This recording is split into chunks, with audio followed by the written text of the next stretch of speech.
mendapatkan tugas untuk menyampaikan mengenai virus-virus yang menyebabkan kelainan atau menyebabkan penyakit pada sistem pernafasan.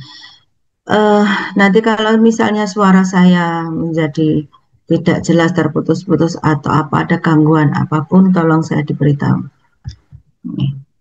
Jadi virus yang berhubungan dengan penyakit-penyakit pada sistem respiratori ini secara kasar ini dibagi karena virus pernafasan itu aslinya jarang-jarang yang berdiri sendiri.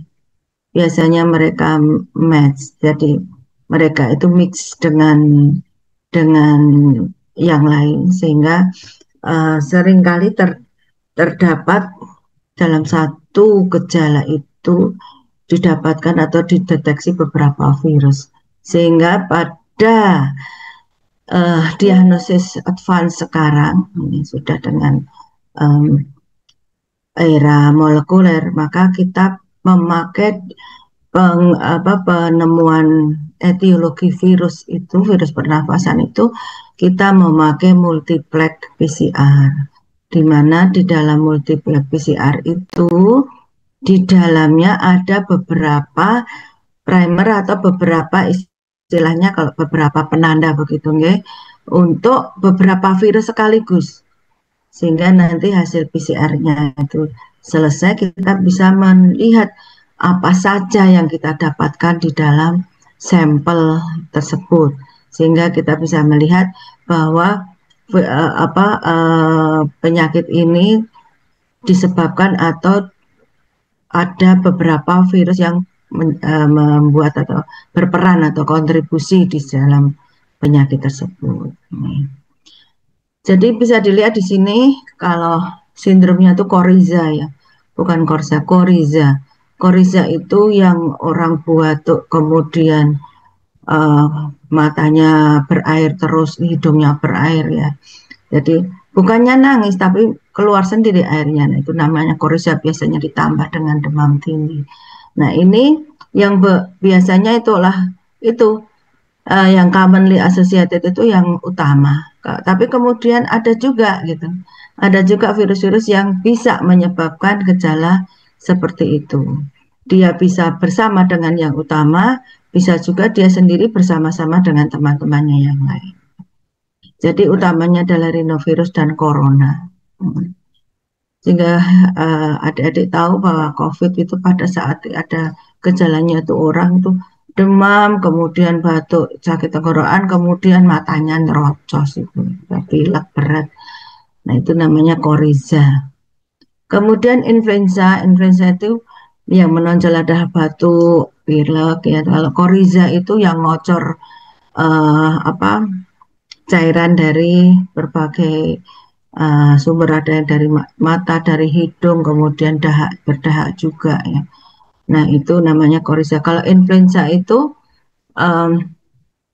dia kayak flu biasa, flu-like itu ya, sakit pada seluruh sepersendian, mialgia, atralgia, kemudian demam, batuk pilek. Nah, itu namanya influenza. Meriang nih ya, kalau tidak demam tinggi dia meriang. Nah, ini influenza. Temannya ada para influenza dan adeno. Kemudian crop itu apa? Crop itu orang yang batuknya krok gitu. Nah, itu namanya crop. Kemudian bronchiolitis, adanya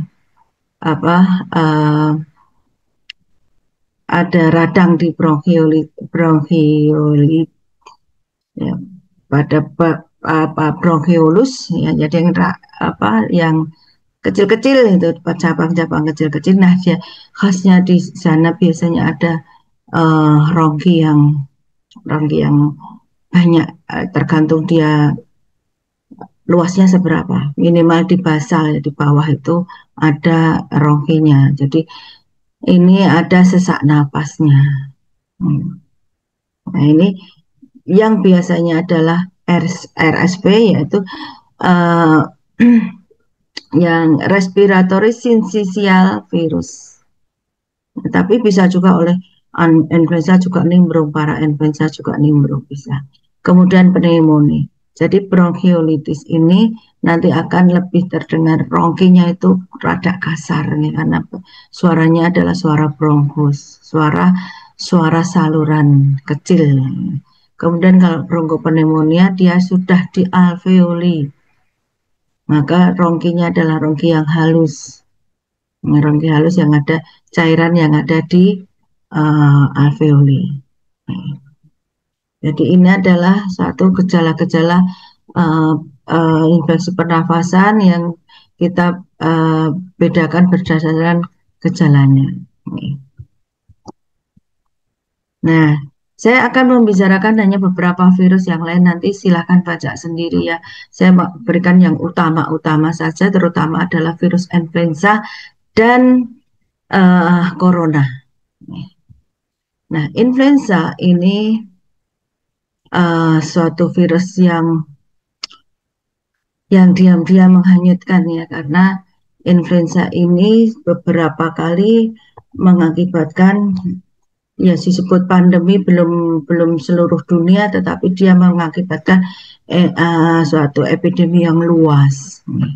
Jadi influenza ini adalah suatu virus RNA, ya.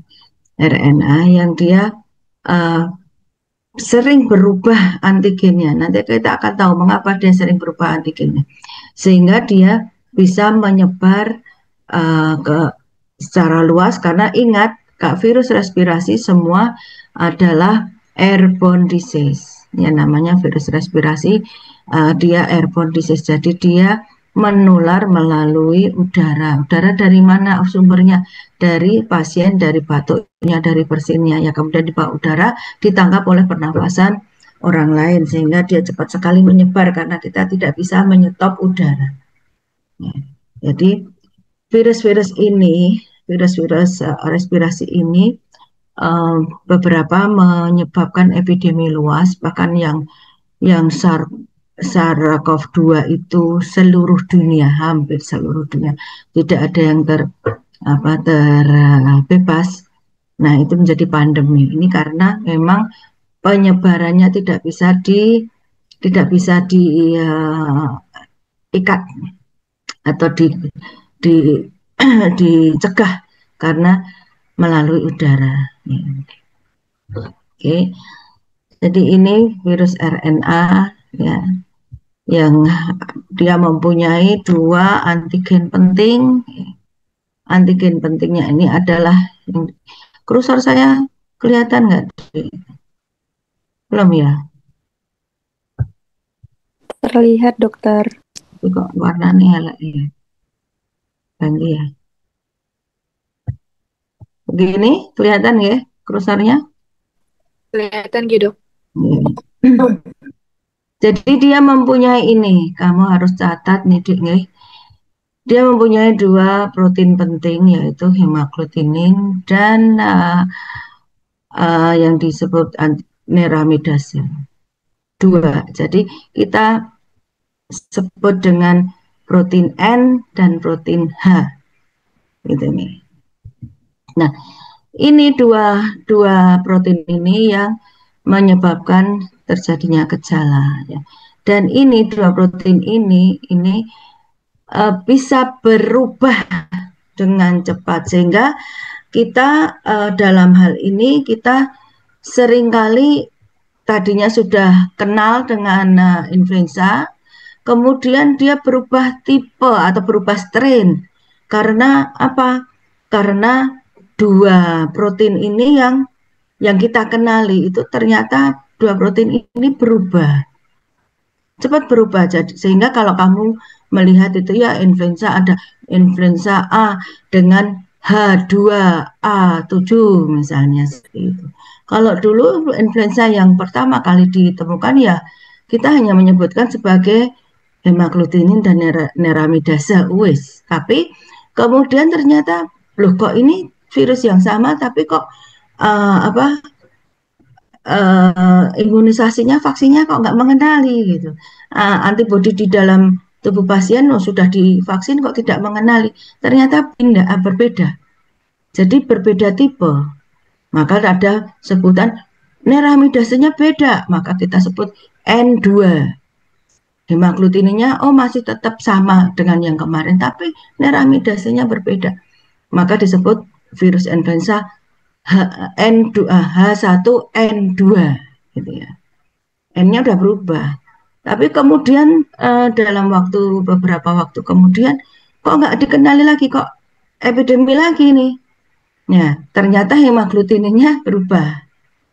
Jadi N2 atau H2N2 sampai sekarang sudah jadi H7N5 ya. Nah, itu mengapa begitu? Maka nanti kita akan bisa lihat bahwa di dalam genom influenza itu ada yang dinamakan antigenik drift dan antigenik shift. Jadi kalau drift itu dia hanya berubah di satu titik tapi berkali-kali begitu. Nah, sementara antigenik shift itu ada satu perubahan di titik tetapi kemudian menggeser kode. Ya. Adik-adik sudah course biomolekuler bukan? Sudah ya? Sudah belum? Ada yang jawab? Nah, jadi kita akan lihat mengapa dia itu sulit untuk dikendalikan, berkali-kali terjadi epidemi oleh influenza ini karena adanya antigenik shift dan antigenik drift. Nah, ini sudah saya ceritakan tadi. Nah, ini juga yang tadi kan. Nah, avian flu nanti dulu saya akan menceritakan, saya tutup dulu ya. Saya akan menceritakan mengenai antigenik shift ya. Jadi adik-adik sudah tahu kan bahwa di dalam genom uh, makhluk hidup, jadi boleh bakteri, boleh virus, boleh orang ya, boleh human, itu satu DNA-nya terdiri atas basa-basa nukleotida. Coba saya cek, ya saya cek dulu. Fatika Fadila ada?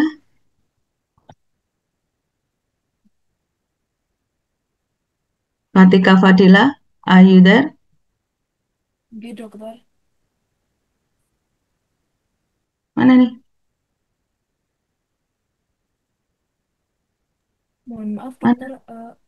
Ya, Bagaimana ya tadi suaranya kecil di saya? ya, kamu besarkan suaramu sendiri. Nah, sebutkan bahasa-bahasa itu apa saja, Dek? Ada 4 bahasa nih.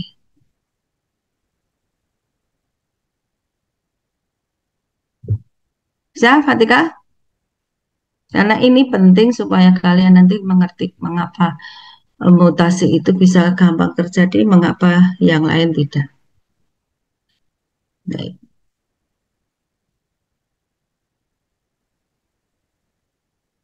Oke, coba dibantu Tiara Sundari. Iya dokter. Nggih, bahasanya apa saja, Dek? Baik dokter, untuk bahasanya itu ada adenin, guanin, sitosin, dan timin. Ya. Jadi bahasanya itu 4 bahasa itu sudah tertentu.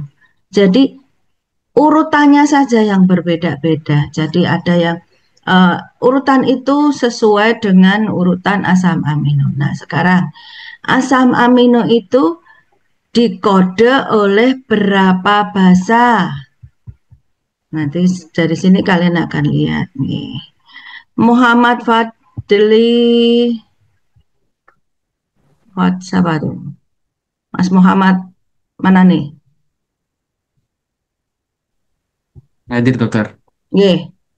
Berapa bahasa untuk satu asam amino dikode oleh berapa bahasa, Mas?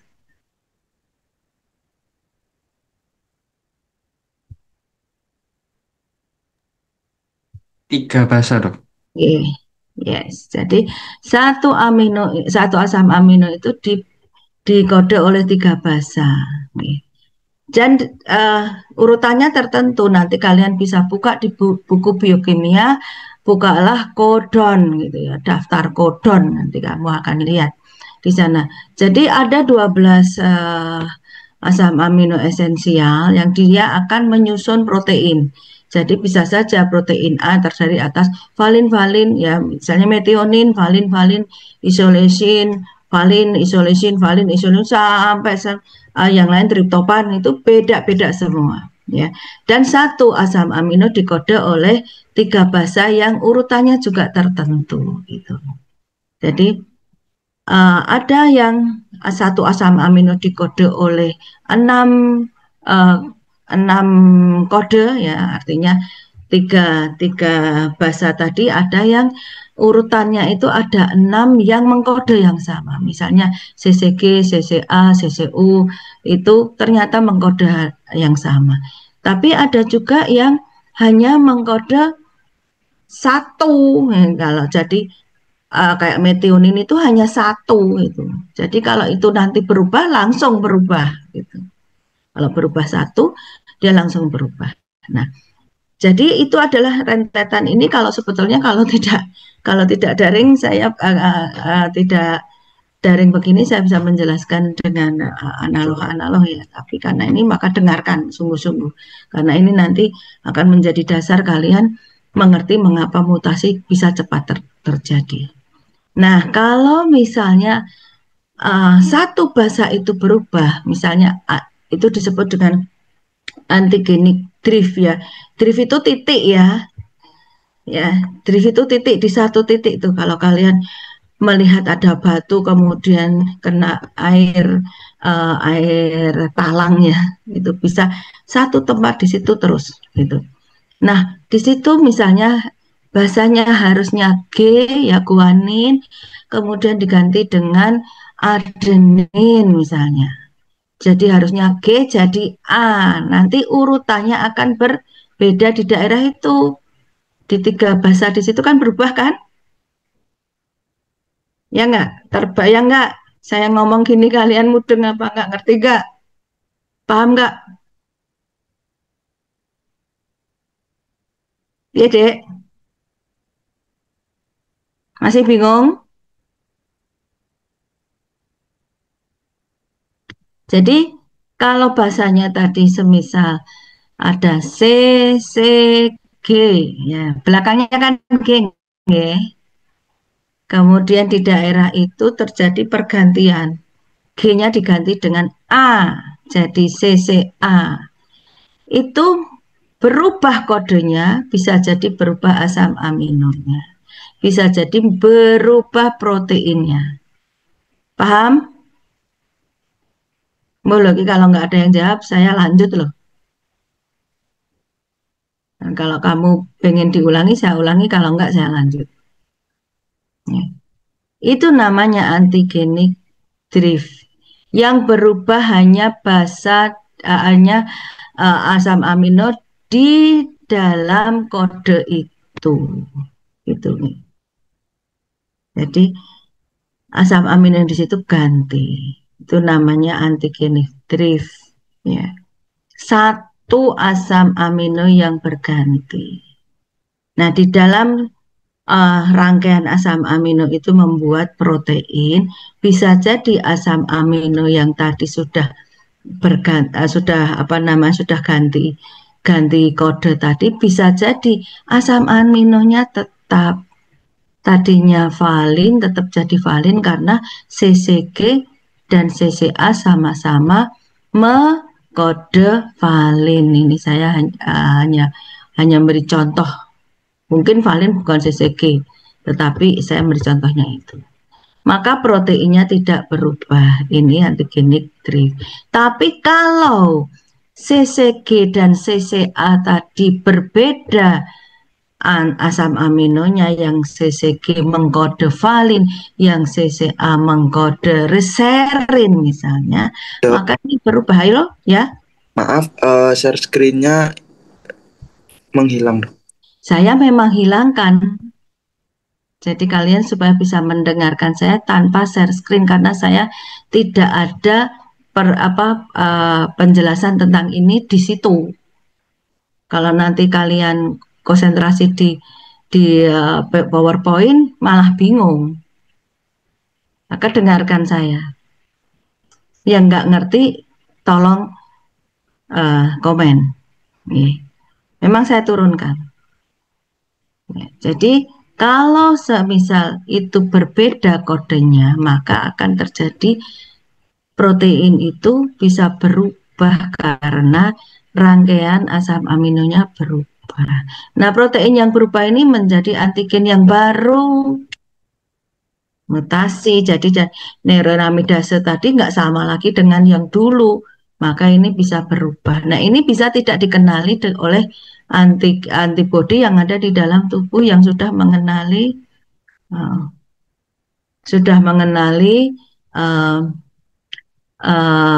antigen yang kemarin. Kemarin sudah terjadi epidemi, Recording in progress. ketahuan N-nya protein neuraminidase seperti ini, protein hemagglutinin seperti ini, terus dibikin vaksin, gitu kan? Dibikin vaksin, dah orang divaksin semua, merasa semua aman. Ternyata, gitu. Ternyata influenza mempunyai kemampuan untuk mutasi dengan yang dinamakan antigenic drift dan antigenic shift tadi.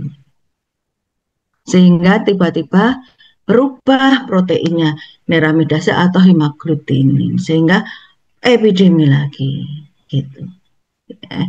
Nah, itu antigenic drift yang berubah hanya satu asam amino, itu pun sudah mampu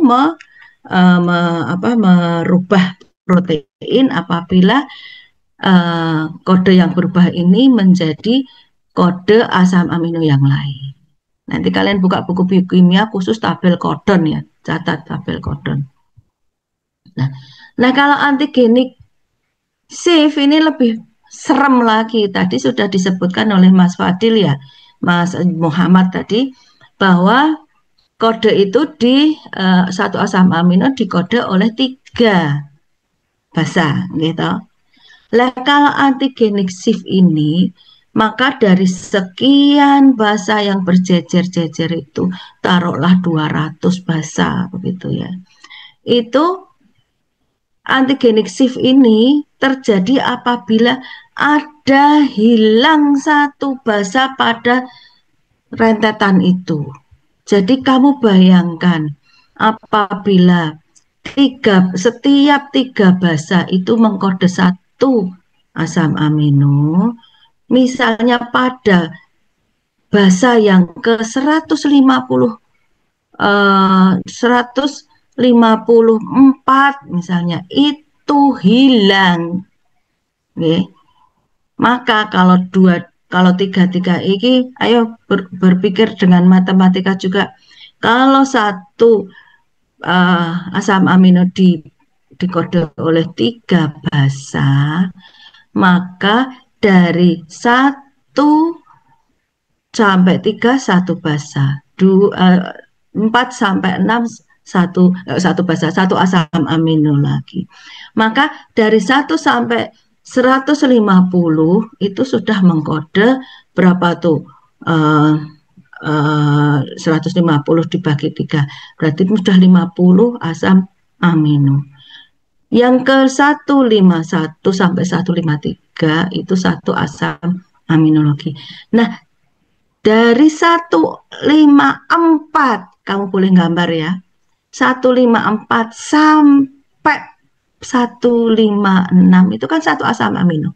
Lah kalau 154-nya hilang, ya kan, maka kode itu akan maju mulai 155, bukan 154, 156, tapi 155, 157, kemudian bergeser terus sampai selesai. Berarti kode asam amino dari basa ke 154 sampai selesai itu berubah. Maka kamu bisa bayangkan berapa asam amino yang berubah. Ya kan? Tahu nggak? Iya, dokter. Udah ya Mas Arga ya? Tak cek lagi. Haris Bahtiar. Iya, dok. Mudeng apa ora? Paham Paham. nggak? Paham ya? Oke. Cek lagi deh. Nggak khawatir kalau nggak, karena Aisyah, Gaidah, Aisyah, ada nggak Iya, nih? Paham nggak, Dok? iya dok. Paham ya? Jadi kalau shift itu bergeser, sehingga kamu bisa membayangkan bahwa ini akan terjadi perubahan benar nih, proteinnya agak berubah nih, ya kan? Karena begitu banyak. Kalau drift tadi cuma satu, tapi kalau shift itu akan banyak. Karena di tempat di mana dia hilang, semakin dia awal semakin kacau.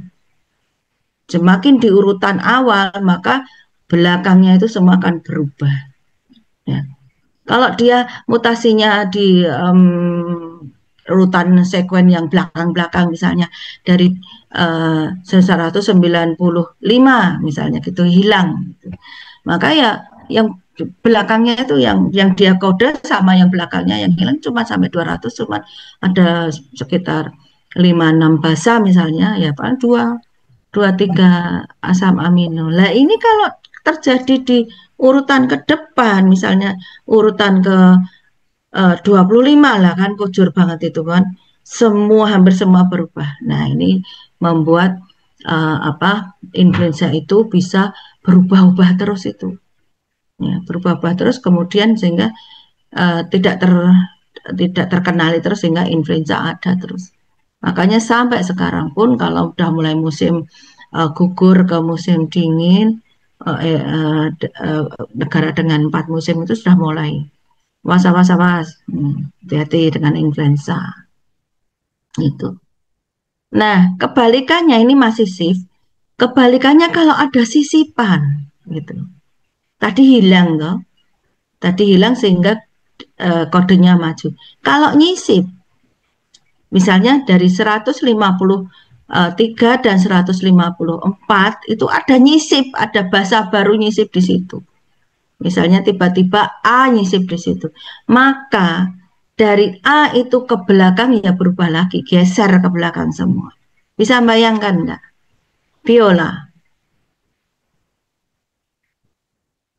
Viola Cindy. Bisa dokter. Ya, jadi itu ya yang membuat influenza ini menjadi terus-menerus ada.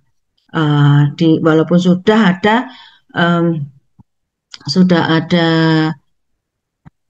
vaksinnya, sudah ada vaksin. Kalau sudah vaksin ya sudah tetap terus ada dan berubah-ubah. Nah ini seperti ini ya, ada H1N1, H2. Nah ini masih terus membuat epidemi terus. Nah mari kita lihat influenza ini ada istimewanya.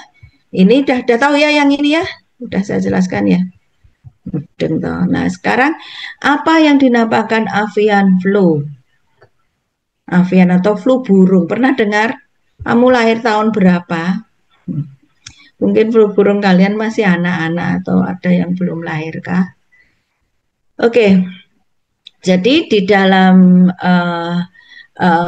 virus itu ada yang virus hewan, ada virus tumbuhan, ada virus human.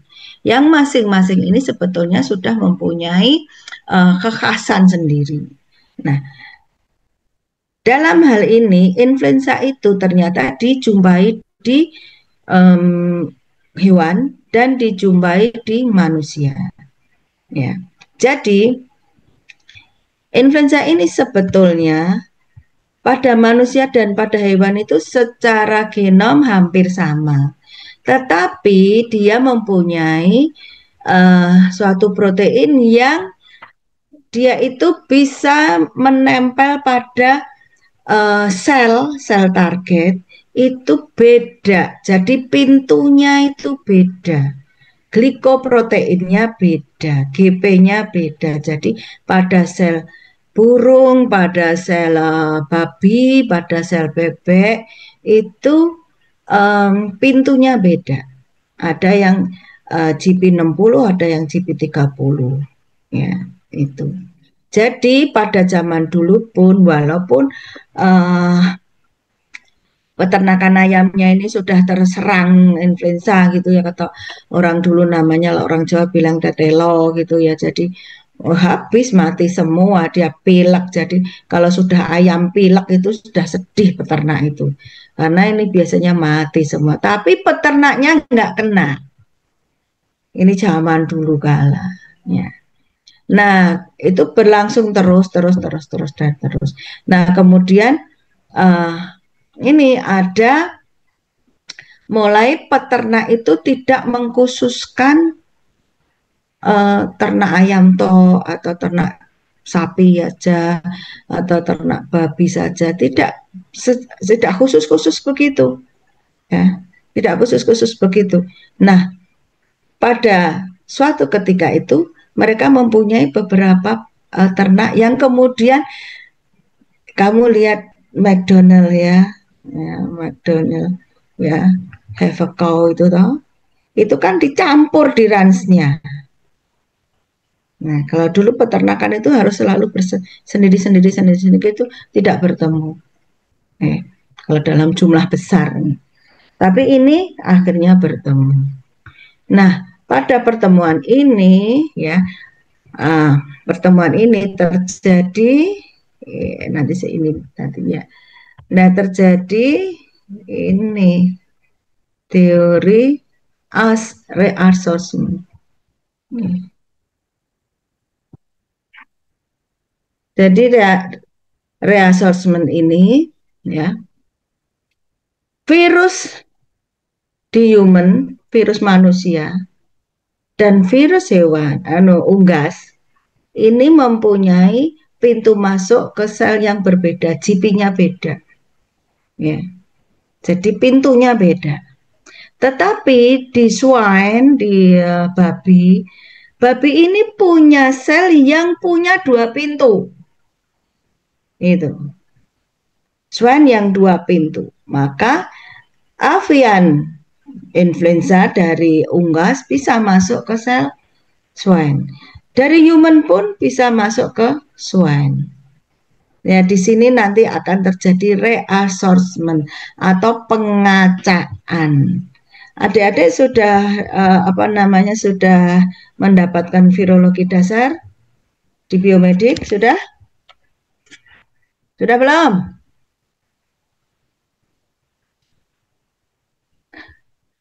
Sudah belum, Mas Naraya lanang apa wedok iki? Halo Mas Naraya apa Mbak Naraya? Mana nih?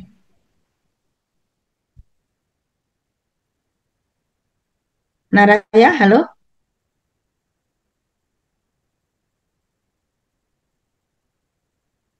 Miftah, Rizkina.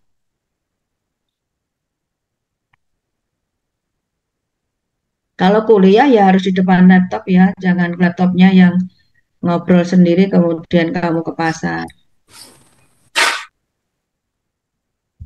Maya Miftah Rizkina, laki apa perempuan ya?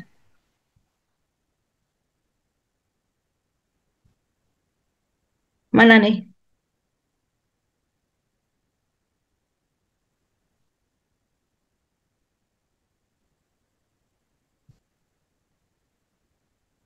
Ini yang saya panggil tidak nyaut, nanti saya diisi akad, saya tandai dengan tidak hadir.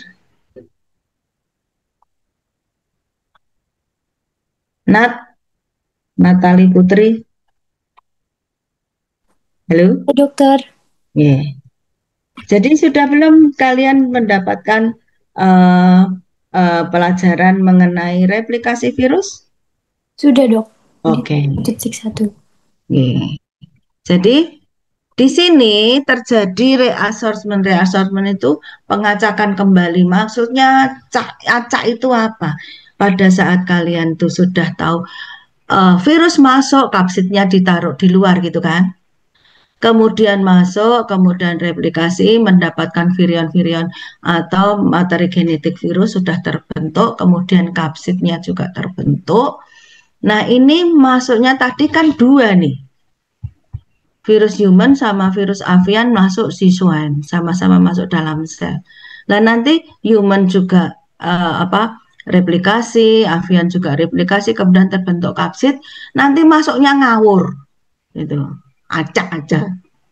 Mungkin materi genetik dari avian flu masuk ke kapsid yang human virus. Mungkin juga yang human virus masuk ke kapsidnya avian, gitu. Sehingga bisa terjadi gitu ya, pada saat dari swine ini masuk ke human, ya, masuk ke human, maka bisa jadi yang masuk ini adalah materi genetiknya dari sini, gitu. Sehingga yang menular ke sini dari swine ini bukannya influenza human tapi influenza dari avian. Nah kan sangat berbeda. Mengapa bisa masuk? Karena GP-nya di sini sama, di kapsid human itu masuk ke sini, ini masuk pintunya dapat, gitu. Pintunya dapat. Tapi kalau kapsidnya dari avian kemudian masuk ke human, dia nggak dapat pintu, gitu. Kalau misalnya kapsidnya human, isinya human masuk ke human sudah diketahui, ya kan?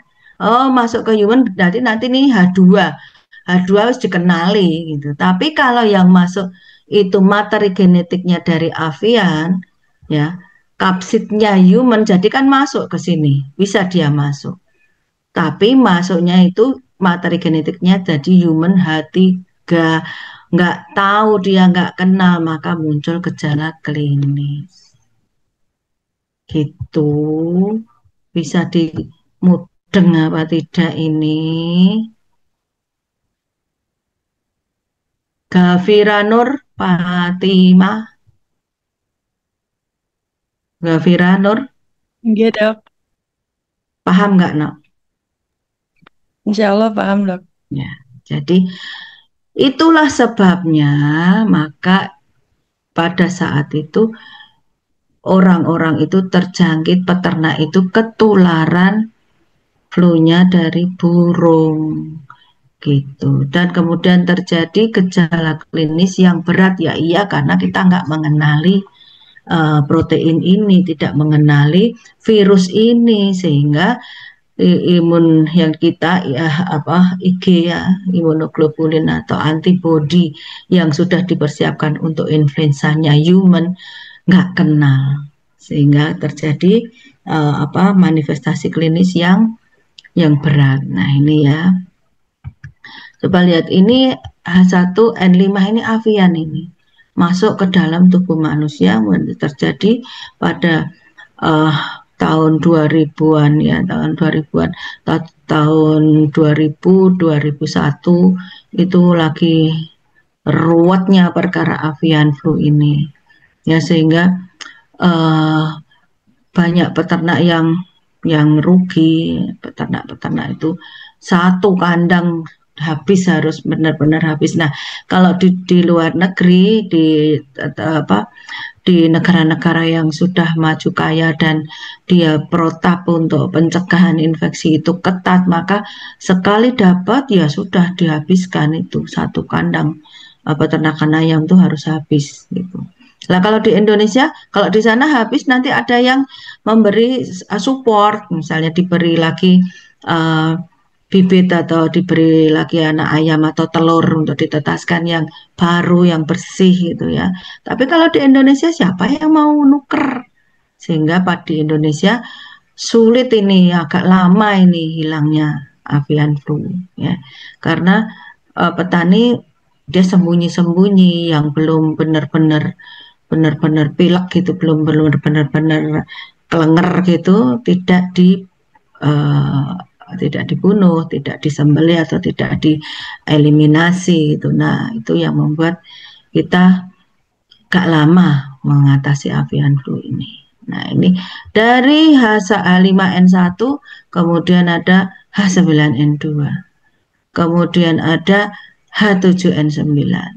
Nah gitu nih Bu, berubah-ubah terus tergantung ya yang masuk siapa, yang di dalam yang di dalam swine itu kadang-kadang swine sendiri punya influenza sendiri gitu. Nah, ini sehingga ruwet sekali.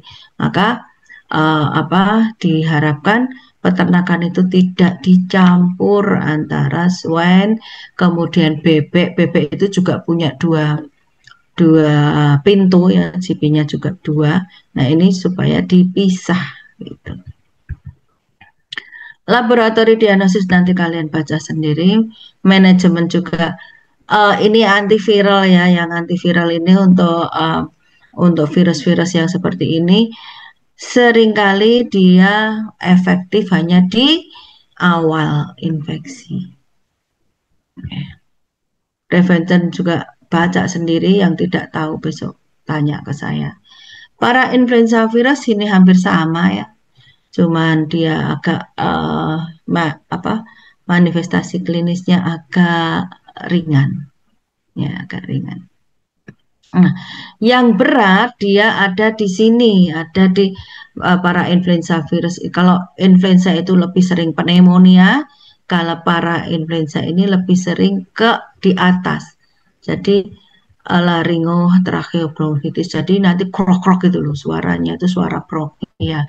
Nah, ini biasanya juga disertai dengan agak sesak nafas karena adanya di sini ini adanya udem. Jadi bengkak kalau lumen. Nah, kalau suatu saluran ya, kemudian dindingnya itu membesar atau menebal atau menjadi bengkak, maka salurannya itu akan menjadi menyempit. Nah, ini biasanya terus terjadi cara agak sesak napas. Dan agak sesak napas ini bisa membuat kalau bayi-bayi yang kena itu bisa jadi oksigennya benar-benar kurang. Kalau benar-benar kurang akan terjadi sianosis.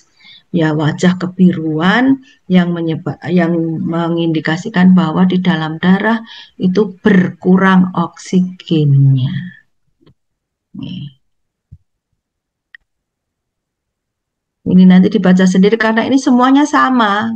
Di laboratorium diagnosis untuk virus itu tetap imunogenik yang mencari antigen, reaksi antigen antibodi, dan PCR, sudah 2 itu. Ya. Virus apapun 2 itu. Ya, intinya bacalah sendiri. Nah, RSV nanti juga dibaca sendiri. Ini termasuk yang sering ya, yang sering sekali menyebabkan gejala klinis. Ini agak seringlah kena ke kita gitu. Tetapi ini tidak begitu berat ya RSV. Walaupun ini termasuk virus yang di mana-mana ada. Nanti di influenza dia juga nimbrung, kemudian di laringobronchiolitis dia juga nimbrung ya gitu. Tapi biasanya tidak menjadi fatal.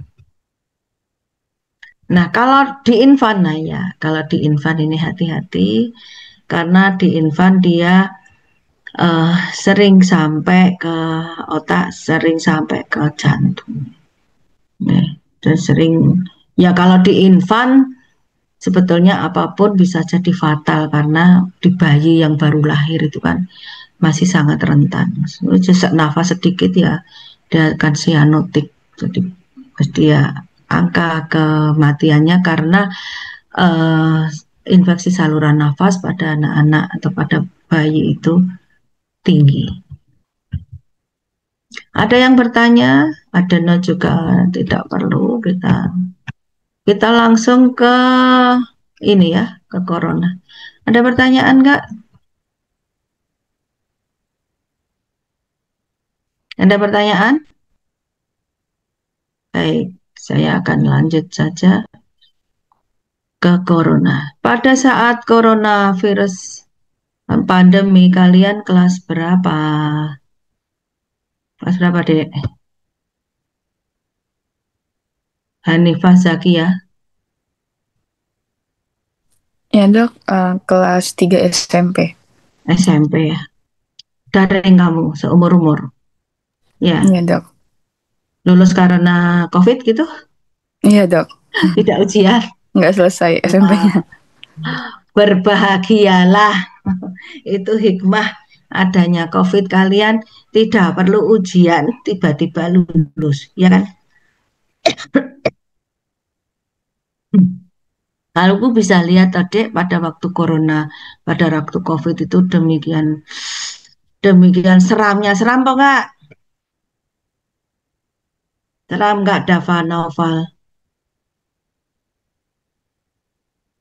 Dava Noval, Ya dok, waktu COVID kamu ngapain, Mas?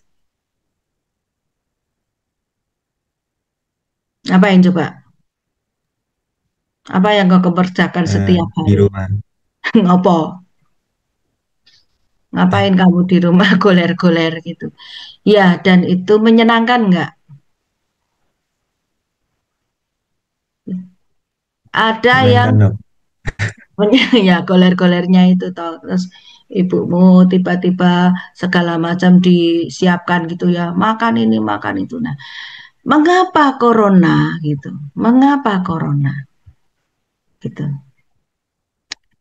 Siapa sih corona? Corona itu sebetulnya adalah suatu virus RNA yang sebetulnya dulu ya tidak terkenal gitu ya. Jadi dia itu termasuk virus yang sederhana. Ya, jadi itu, dan kalau dia zaman dulu itu kalau buku-buku textbook mikrobiologi tahun-tahun 70-an, ya tahun 80 lebih dikit gitu waktu saya sekolah gitu. Itu tuh coronavirus itu paling hanya satu halaman dibanding dengan influenza yang berhalaman-halaman. Coronavirus itu hanya singkat gitu karena dia tidak terkenal. Karena kalau dia sampai kepada manusia itu kemudian dia bisa self-limiting disease-nya cepat gitu. Jadi ini nggak terkenal. Nah, terkenalnya kapan? Nah, ini terkenalnya saat terjadi SARS yang pertama. SARS yang pertama kue umur piro? 2003 siapa yang baru lahir? Apa belum lahir? Caroline, kamu lahir tahun berapa? Caroline Angelika. Saya 2005 dok. Nah, berarti ini belum ngerti kamu. Ibumu pernah cerita enggak tentang SARS ini? Karena ini alhamdulillah masih tidak menyebar sebagai pandemi. Walaupun ini sudah hampir semua negara itu merasakan. Jadi ini adalah suatu infeksi virus pernafasan yang berat.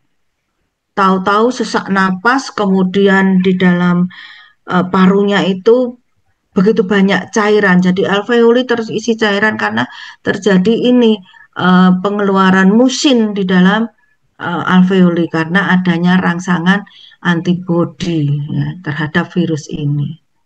Ya, jadi istilahnya adalah banjir interleukin gitu nih. Nah, ini awalnya di SARS ini ada beberapa di Prancis ya, kemudian di Amerika. Ini adalah apa namanya korban meninggalnya nih. Ini. Nah, di Indonesia ya, ini di Indonesia karena tidak diwarnai karena di Indonesia saat itu masih sangat alhamdulillah masih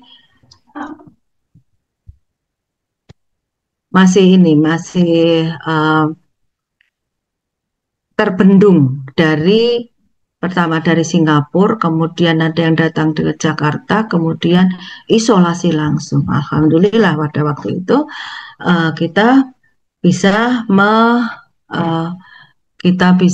membendung dari corona ini. Ya. Orang masuk ke Jakarta langsung screening, demam masuk hotel, isolasi, tidak boleh masuk gitu. Kemudian dari mana lagi kita internasional airportnya belum banyak pada waktu itu dan semua langsung siaga gitu ya, siaga. Kemudian juga terjadi larangan orang Indonesia untuk keluar dulu gitu, nggak boleh gitu. Kemudian ada larangan semua yang dari luar negeri, ya, yang dari luar negeri, penerbangan luar negeri, penerbangan internasional karantina sampai terdeteksi tidak gitu loh, sampai menyingkirkan bahwa dia tidak SARS, maka baru boleh pulang. Maka ya SARS ini tidak menjadi pandemi yang pertama ini. Jadi SARS itu adalah apa? Severe kelainan dari fungsi respirasi yang berat, ya, SARS itu. Nah, mengapa bisa tidak pandemi? Yaitu tadi kompak, semua tutup sehingga dia tidak menyebar kemana-mana. Pada saat itu juga penerbangan itu masih sangat eksklusif nih. Jadi orang itu tidak terpikir kalau orang Wonogiri kok sampai ke Eropa gitu. Tidak, belum terpikir hal-hal seperti itu.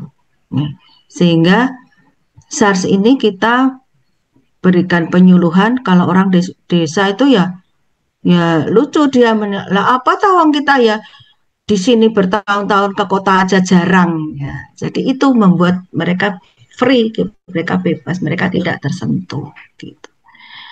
Jadi SARS ini orang yang sakit itu semuanya kan bingung, ini apa ya?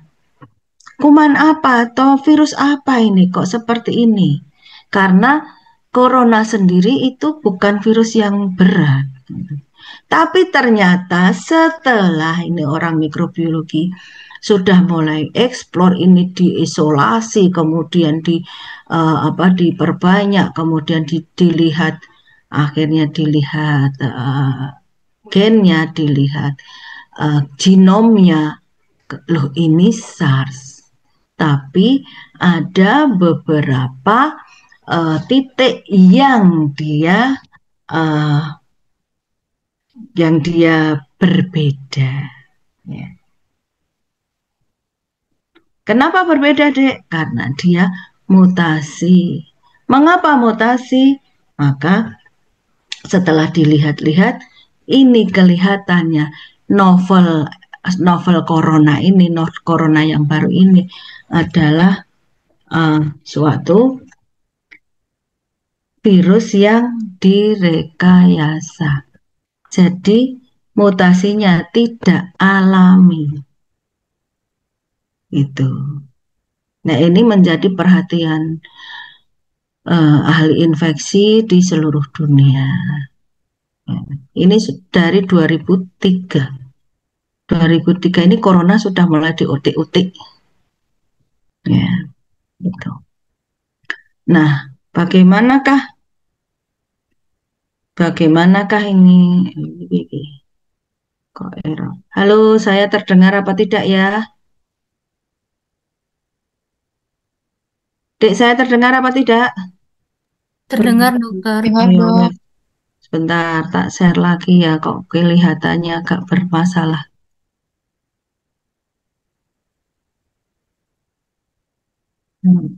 Nah, jadi sudah jadi catatan bahwa ini corona yang mengalami suatu mutasi yang sangat mungkin adalah mutasi buatan atau mutasi rekayasa.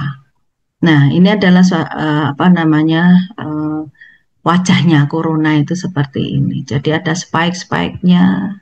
Kemudian di sini ada kapsulnya, ya. Di sini ada materi genetiknya. Nah, ini enggak usah. Ini saya cerita tadi ya. Saya cerita bagaimana kita mengetahui bahwa itu adalah suatu SARS yang baru gitu, yang baru. Jadi dia tidak sama dengan corona yang lama. Jadi ini dinamakan adalah novel coronavirus. Nah, ini teorinya saya tidak akan berikan, langsung aja ke disease-nya. Nah, di sini hampir sama toh dengan COVID kita, ya kan? Ada batuk pilek, ada sakit kepala, ada sakit tenggorokan, kemudian ada batuk pileknya nyesek di sini karena ada pneumonia, infiltrat banyak, kemudian cairan juga banyak. Nih, kemudian dia kenanya gimana? Ada riwayat penyakit, ada riwayat perjalanan. Perjalanan kemana? Ke tempat di mana SARS itu ada, gitu.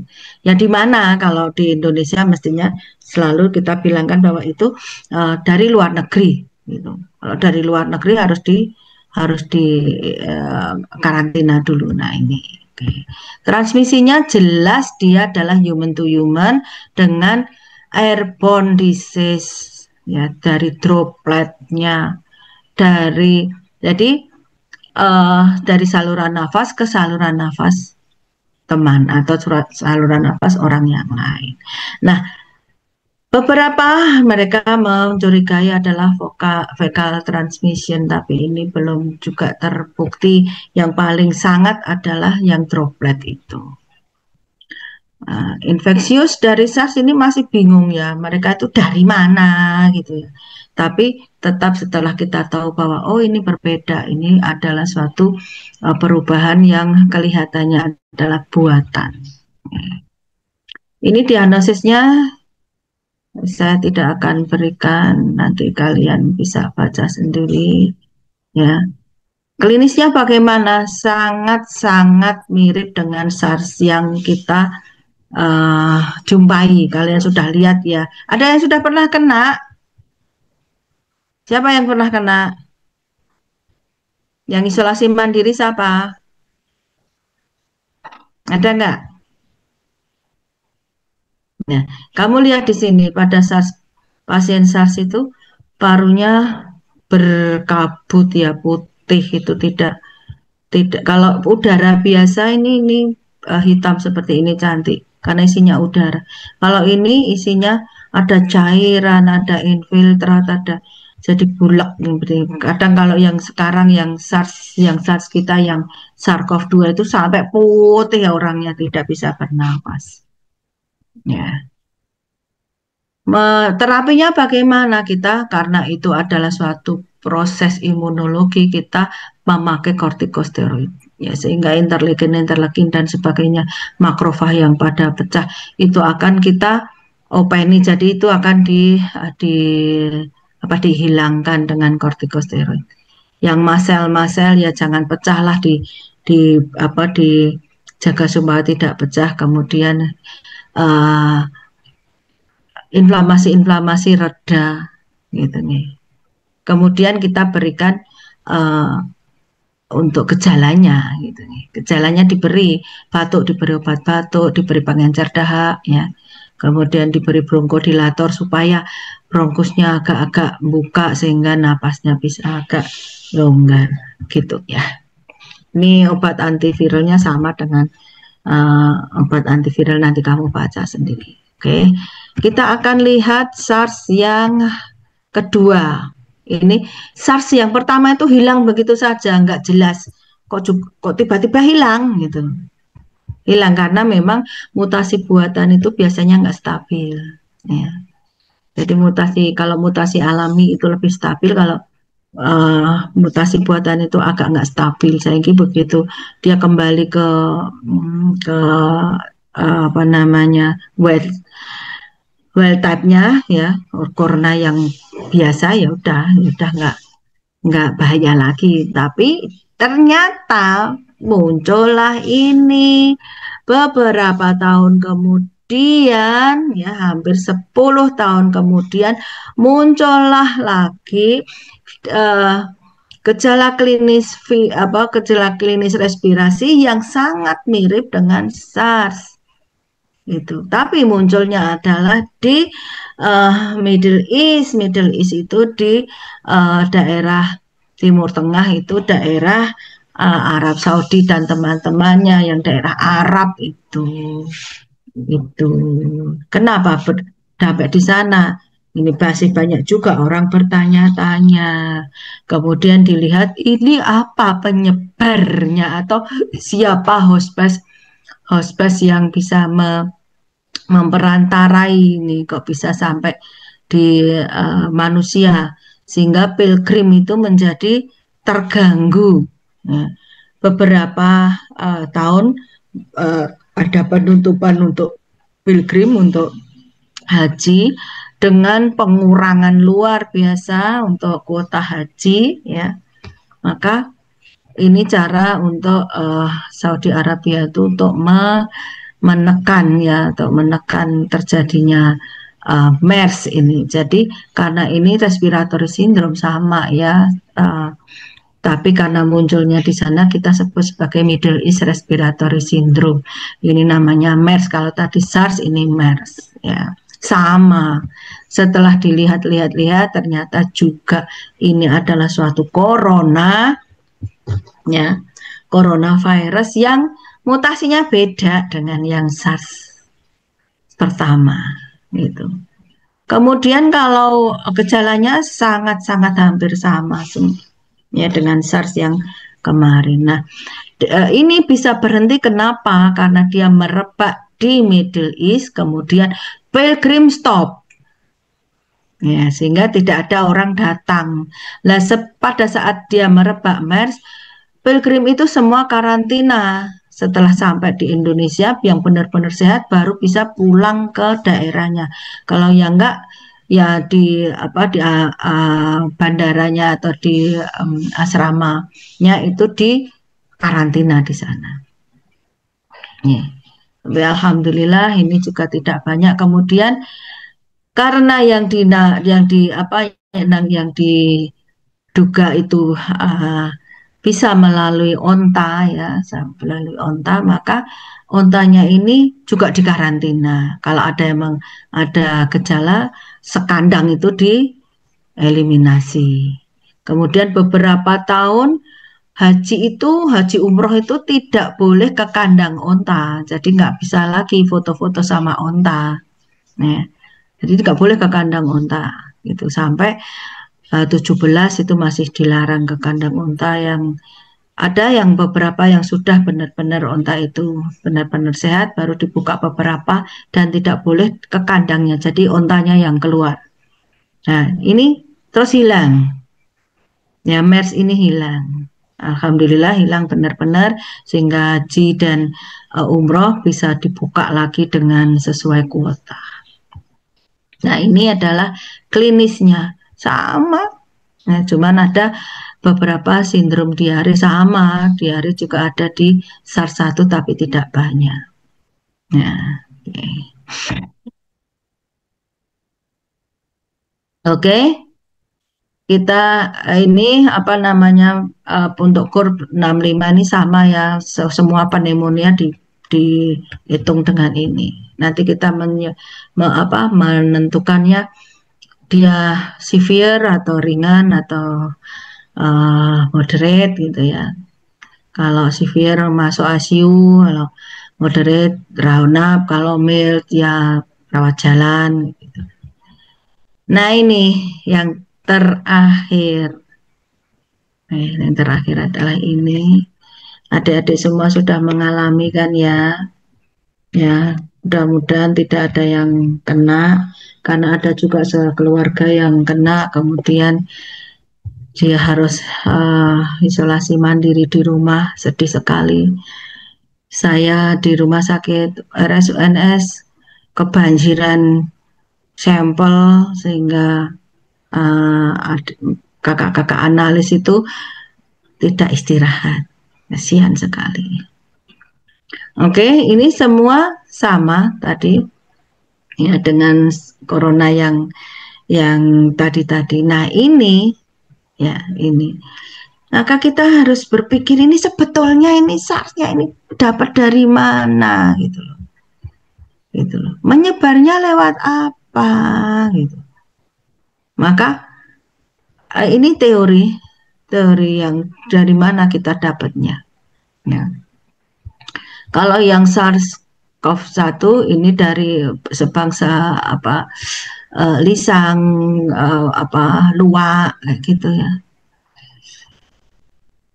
Ya, kemudian kalau yang MERS dari onta. Nah, kalau yang ini nih apa? Kita tuh nggak ngerti kenapa ini bisa terjadi moro-moro atau tahu-tahu merebak gitu aja. Merebaknya pertama kali di mana? Kalau kita lihat, nah kita lihat pertama kali itu di Wuhan, ya, di Wuhan. Ya, Wuhan ini ada peristiwa di mana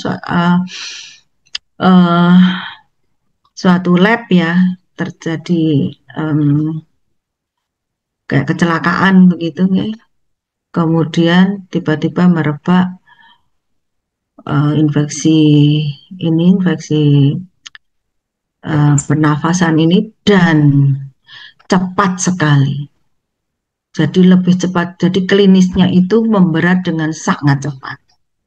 Ya, sehingga banyak korban jiwa. Ini teman-teman yang di saat itu sekolah di Wuhan pun atau dia pada saat ini 19 ini hubungan Indonesia-Cina sangat mesra sehingga banyak kita sekolah ke Cina, ke Wuhan itu salah satu termasuknya. Kemudian piknik-piknik ya orang-orang yang wisata ke sana ya. Sehingga banyak yang dari sana itu pulang ke Indonesia sebelum dilarang. Padahal kalau sebetulnya dia kan sudah membawa juga gitu loh. Nah, kemudian setelah itu dari Cina merebak kemana-mana. Ya. Jadi kita mulainya itu 19 agak-agak tengahan gitu ya. Akhir 19 itu sudah ruwet, sudah merebak. Kemudian 20 itu kita nyatakan bahwa Indonesia sudah dalam kondisi emergency COVID. Nah, itu terus naik sampai akhirnya 21, 22 itu baru sirep istilahnya dianggap teratasi atau selesai. Tapi pada saat 2 tahun itu luar biasa. Kematian luar biasa, banyak sekali korban-korbannya. Setiap keluarga mempunyai ada korban di dalam keluarga besarnya begitu. Sedih sekali. Nah, mengapa bisa begitu? Nah, mari kita kembali ke ini tadi. Kita kembali ke sini. Nah,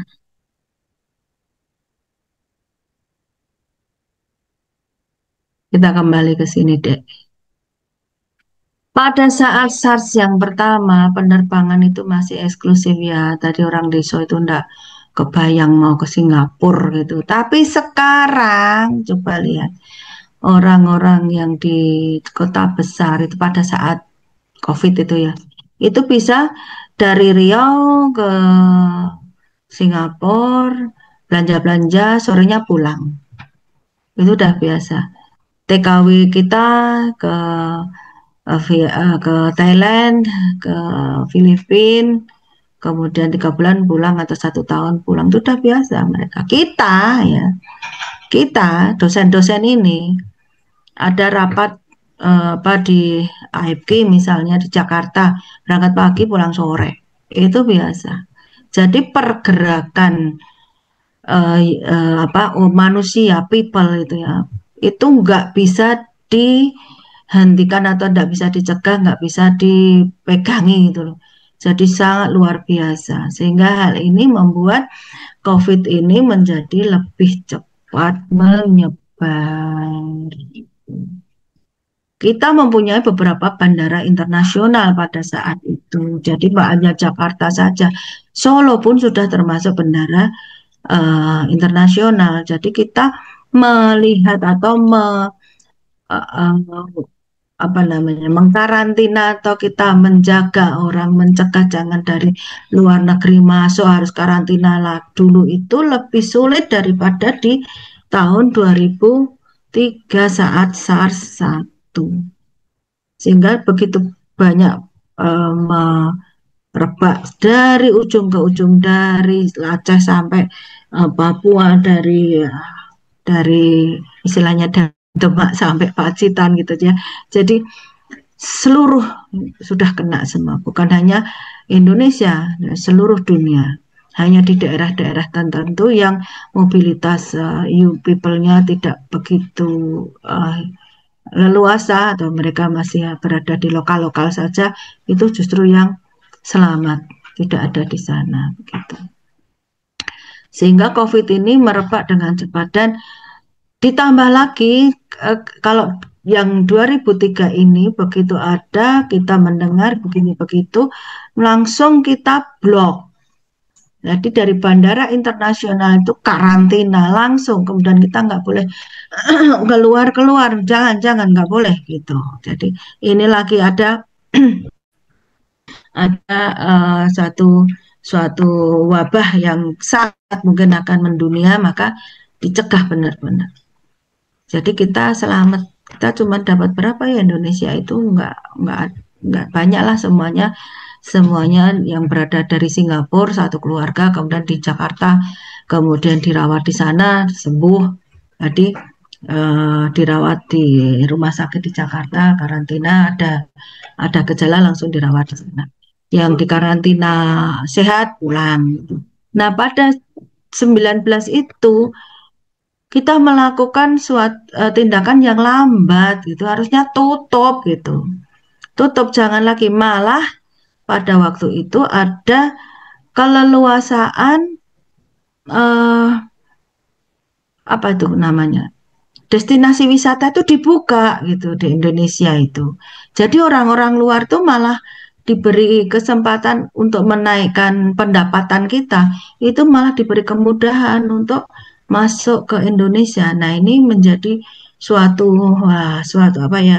pintu gerbang yang dibuka lebar, kemudian masuk jalan tol. Nah, itu dia. Sehingga pada saat kita tutup bandara, itu sudah terlanjur di dalam terpapar.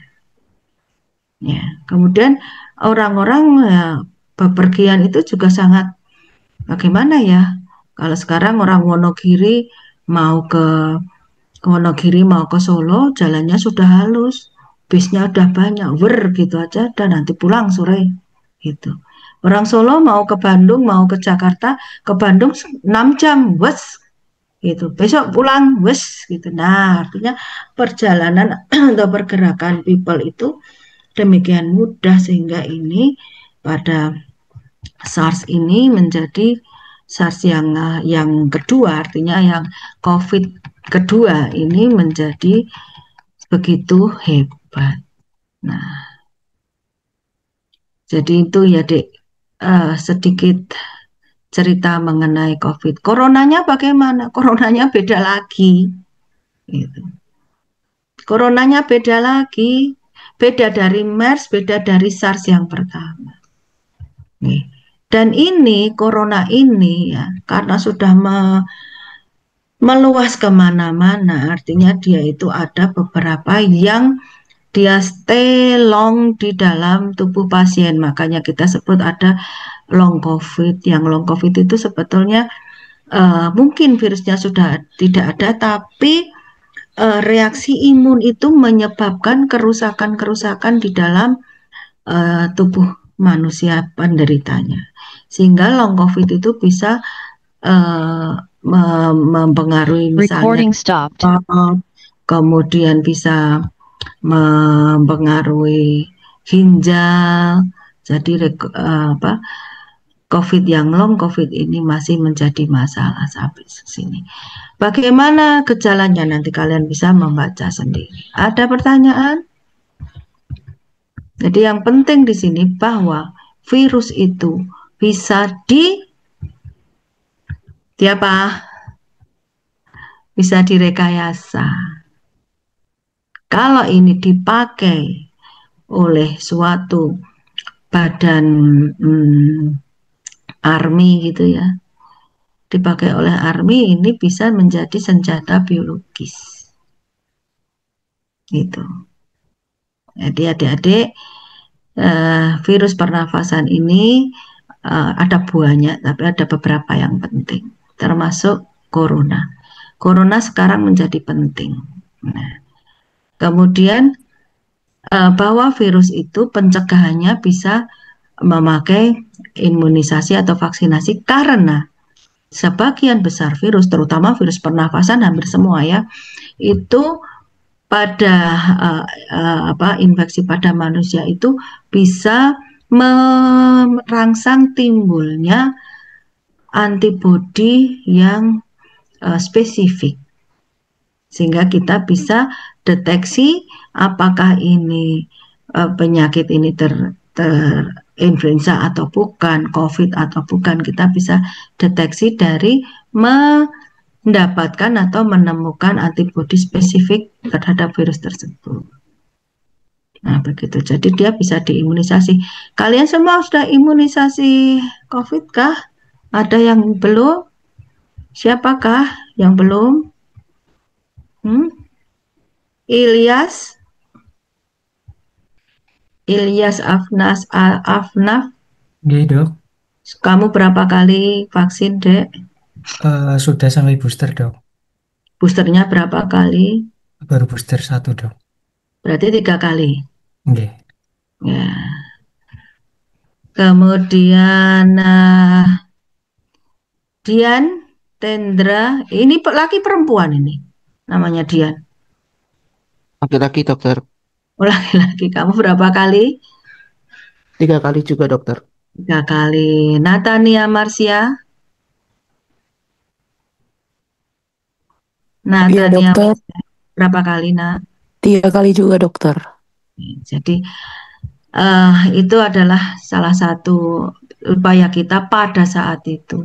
Tapi ingat ya, adik-adik tetap harus menjaga supaya kita tidak lagi terjangkit oleh corona ini, ya, dengan menjaga kesehatan, menjaga pergaulan, yang jelas menjaga kebersihan gitu ya, menjaga kebersihan, terus selalu berhati-hati karena ingat bahwa corona ini virus yang lumayan sederhana yang bisa direkayasa. Sebetulnya semua virus mah bisa direkayasa, tapi corona ini termasuk yang menjadi target rekayasa dan sudah terbukti berhasil 3 kali, dan yang terakhir itu menjadi luar biasa ya, berarti penelitiannya atau rekayasanya itu sudah sampai pada bagaimana mempertahankan kestabilan virus ini, jadi tidak kembali ke corona yang biasa. Jadi harus hati-hati kita ya. Ilmu bisa dipakai untuk hal yang baik, dan tapi ilmu juga bisa dipakai untuk hal-hal yang tidak baik. Ya. Ini kalau dipakai untuk senjata biologis tapi keep gitu ya, oke deh. Tapi kalau enggak ya ini tadi merosot kemana-mana, banyak orang kena. Ya. Jadi ilmu mikrobiologi, Dek, bukan hanya di lab, bukan hanya mencari apakah tuberkulosis, apakah salmonella yang menyebabkan penyakit, ya, bukan hanya itu, tapi kita bisa mengembangkan hal-hal seperti ini. Ya. Oke, ada pertanyaan? Ada pertanyaan nggak?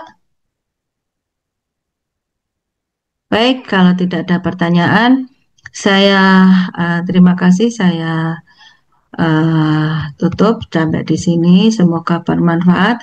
Jangan lupa yang panitianya nanti saya diingatkan untuk minta materinya. Karena tidak diingatkan saya sering lupa. Siapa nanti yang akan ke saya? Mas siapa? Saya, Dok. Kali Nabila, Dok. Baik, ya, saya tunggu nanti saya tagih ya. Begitu, selamat melanjutkan kegiatan.